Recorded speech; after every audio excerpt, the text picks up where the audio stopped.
Hello everyone, welcome back to my channel. कैसे हैं आप सब? आई होप आप सब अच्छे होंगे। आज जो हम स्टार्ट करेंगे वो है 12th क्लास के इंटीग्रल के कुछ फॉर्मूले। तो चलिए फॉर्मूले देखते हैं। सबसे पहले देखिए, अगर किसी भी वेरिएबल का, किसी भी फंक्शन का जब हमें इंटीग्रल करना होता है तो सबसे सिंपल होता है एक्स की पावर एम का, यानी आपको जो भी फॉर्म गिवन होगी वो एक्स की पावर एम की गिवन होगी। ठीक, अब यहाँ पर एक्स की पावर एम है, मीन्स जब आप इंटीग्रल करेंगे तब एन प्लस 1 होगा, जो पावर होगी वही उसके डिनोमिनेटर में आएगी। ठीक है, यानी जब आप इंटीग्रल कर रहे हैं तो पावर जो भी होगी उसमें 1 प्लस होगा और जो भी पावर ऊपर आएगी वही डिनोमिनेटर में मेंशन करनी है। जब हम इंटीग्रल करते हैं तो यहाँ पर एक कांस्टेंट जुड़ जाता है जिसे कहते हैं हम इंटीग्रल कांस्टेंट। ठीक है, ऐसे ही यहाँ पर कुछ नहीं है तो आप 1 मान लीजिए। जब हम 1 dx का डिफरेंशियल करते हैं, इंटीग्रल करते हैं, तो वो हो जाता है x प्लस सी। ऐसे ही cos x का क्या होगा? sin x प्लस सी। ठीक है, ऐसे ही sin x का इंटीग्रल क्या होगा? sin x का इंटीग्रल होगा माइनस cos x प्लस सी।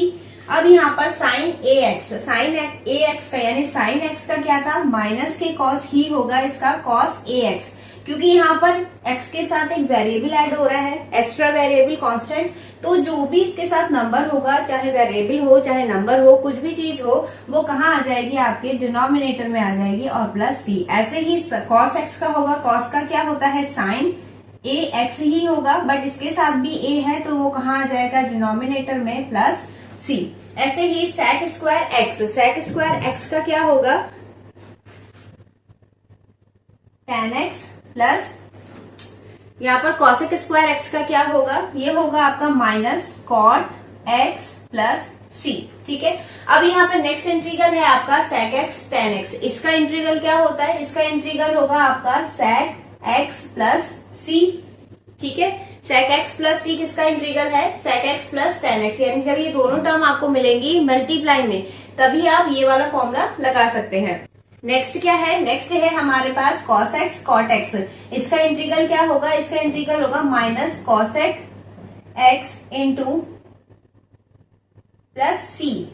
ठीक है, फिर ex का इंटीग्रल, क्योंकि ex का डिफरेंशियल पे भी कोई इफेक्ट नहीं पड़ता है तो यहाँ पर भी इस पे कोई इफेक्ट नहीं पड़ेगा, e की पावर x प्लस x ही रहेगा। अगर 1% अगर आपको कोई भी ऐसा इंटीग्रल मिल रहा है e की पावर ax dx, यहाँ पर a दे रखा है, मीन्स वो कहाँ आ जाएगा? डिनोमिनेटर में आ जाएगा, तो ax अपॉन a प्लस सी। अब 1 अपॉन x का इंटीग्रल क्या होगा?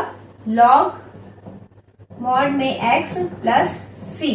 ठीक है, अब ax dx का क्या होता है? ये इंपॉर्टेंट भी होता है, बहुत कम से पूछा जाता है इसलिए याद नहीं रहता। ax का इंटीग्रल होगा ax upon log a plus C. तो ये कुछ फॉर्मूले थे जो आपके यूज होंगे अब इंटीग्रल के फंक्शंस में। तो चलिए देखते हैं इसके आगे कुछ और इंटीग्रल्स। देखिएगा नेक्स्ट फॉर्मूले कौन से हैं। अगर आपको इंटीग्रल में दे रखा है dx अपॉन रूट में 1 माइनस एक्स स्क्वायर, ठीक है, तो ये होता है आपका साइन इनवर्स x प्लस सी। ठीक है, साइन इनवर्स का फॉर्मूला होता है, क्योंकि साइन और कॉस दोनों का सेम होता है। डिफरेंस क्या होता है? साइन में प्लस का रहता है और कॉस में क्या रहता है? माइनस का। तो यहाँ पर इसमें मेंशन नहीं किया गया, लेकिन जब आप फॉर्मूला लगाएंगे इस पे तो ये हो जाएगा कॉस इनवर्स x प्लस सी। अब इसे अप्लाई कैसे करेंगे? क्योंकि दोनों फॉर्मूले सेम है तो ये सिचुएशन के अकॉर्डिंग डिसाइड होगा। अगर कहीं पे यूज हो रहा है साइन का तो हम साइन इनवर्स वाला लगाएंगे, अगर कहीं पे यूज हो रहा है कॉस का तो वहां पे क्या लगाएंगे? हम कॉस इनवर्स का।